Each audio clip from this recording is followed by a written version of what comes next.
Let's take a look at the introduction. The introduction should tell me what the issue is, what the essay is about. I think this introduction does a pretty good job at telling me what the issue is. It's clear that we're talking about the use of laptop computers in college classrooms, and specifically whether teachers should be able to ban the use of laptops. And because the issue is familiar enough to most people, it doesn't need a lot of additional background information to clarify it. By the way, it's helpful to remember the distinction between the issue being discussed in the essay and the thesis of the essay. The answer to the question, what is the issue being discussed, can always be answered with a whether statement. Whether marijuana should be legalized, whether Pete Rose should be allowed into the Baseball Hall of Fame, whether teachers should be allowed to ban laptops, and so on. The thesis, on the other hand, is the writer's answer to this question. It's the conclusion of the main argument of the essay. You can always answer the thesis question with a that statement.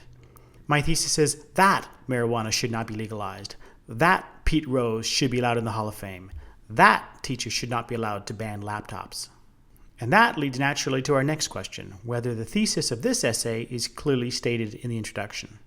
I think it's pretty clear what the thesis is here, though I'll point out a minor ambiguity. This author states the thesis in two places, here and here. The first statement says that laptops shouldn't be banned. The second states that teachers shouldn't ban laptops because students have a right to use them. That second statement is more specific and has more content than the first statement. It says not only that laptops shouldn't be banned, but also why they shouldn't be banned. I like this thesis statement better precisely because it's more informative about what the argumentative issue is that the essay is going to be addressing. Now it remains to be seen whether the rest of the essay actually makes good on this thesis statement. Another thing we like to see in an introduction, especially if the essay is long or the argumentation a bit more complex, is an outline or description of how the argument is going to proceed, what the rest of the essay is going to look like. But this is a short essay, and it doesn't really need an outline section to help the reader follow along. It wouldn't hurt to have one, especially if after rewrites you found the essay becoming longer or more complex than you originally thought. But at this stage, I wouldn't penalize the essay for not having an outline.